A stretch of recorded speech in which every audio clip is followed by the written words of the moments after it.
السلام علیکم ورحمۃ اللہ وبرکاتہ۔ آسان تعلیم قرآن چینل سے قاری احمد علی مہروی آپ کو خوش آمدید کہتا ہے۔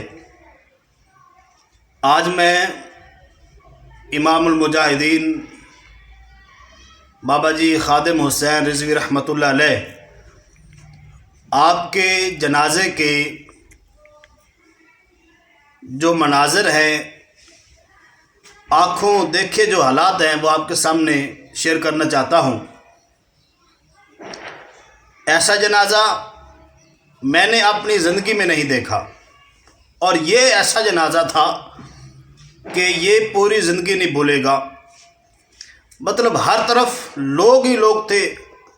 جو ہمارا ایک ذہن تھا کہ مینار پاکستان میں اتنے لوگ ہوں گے، جب وہاں پہنچے تو ہم حیران ہو گئے کہ ہماری سوچ تو محدود تھی، لیکن وہاں پہ جو عوام کا سمندر تھا وہ لامحدود تھا۔ یہ عالم تھا کہ ہمیں مینار پاکستان سے پہلے 4 سے 5 کلومیٹر پیدل چلنا پڑا۔ ہم وہاں سے آگے موٹر سائیکل لے کے نہیں جا سکے، اور پیدل بھی اتنا رش تھا۔ اور واپسی پہ جب ہم آئے تو 20 سے 25 منٹ کا سفر ہے، جو 3.5 سے 4 گھنٹے میں طے ہوا۔ رش کا یہ عالم تھا۔ جو لوگ وہاں پہ موجود تھے ویڈیو بنا رہے تھے، ریکارڈنگ کر رہے تھے۔ میں نے کہا بھائی ریکارڈنگ نہ کرو، کیونکہ یہ کیمرے کی جو ریکارڈنگ ہے یہ ایک حد تک ہے، یہ محدود ہے، لیکن یہاں پہ جو عوام کا سمندر ہے وہ تو لامحدود ہے، اس کی کوئی حد ہی کوئی نہیں۔ سڑکوں پہ لوگ، پورے مینار پاکستان پہ لوگ، اور جناب علی وہ جو میٹرو پل ہے اس پہ لوگ، چھتوں پہ لوگ۔ ایسا جنازہ میں نے کبھی اپنی زندگی میں نہیں دیکھا۔ اور پھر ایمان میں اور مضبوطی آ گئی۔ ایمان پہلے ہی الحمدللہ مضبوط ہے، اور یہ منظر دیکھ کے آقا سے جو محبت ہے اس میں اور پختگی آئی کہ جب یہ شان ہے خدمت گاروں کی، سردار کا عالم کیا ہوگا۔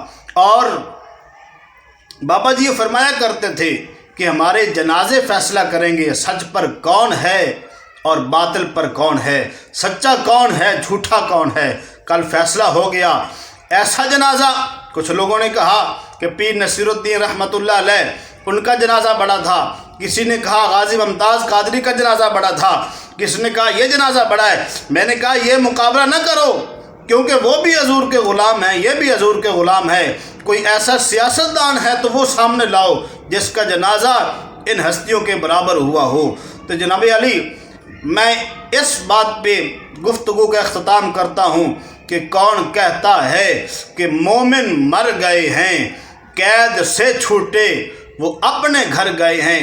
جس نے نبی پاک کی غلامی اختیار کی، جو نبی پاک کا سچا عاشق بنا، ساری کائنات اس کی عاشق ہو جاتی ہے۔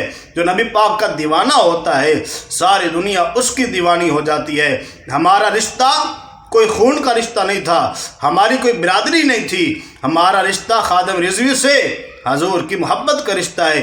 وہ حضور کا دیوانہ تھا، اس نے ساری زندگی حضور کی محبت کا درس دیا، اور پھر اس کا جو نتیجہ نکلا وہ کل آپ کے سامنے تھا کہ ان کی جو موت تھی اس نے بھی لوگوں کو ایک پیغام دیا، اور لوگوں کے دلوں میں ایک شعور پیدا کیا کہ حضور کا غلام اس کی یہ شان ہے، اور جب حضور کے غلام کی یہ شان ہے تو پھر ہمیں بھی حضور سے ایسی ہی محبت کرنی چاہیے۔ وآخر دعوانا الحمدللہ رب العالمین۔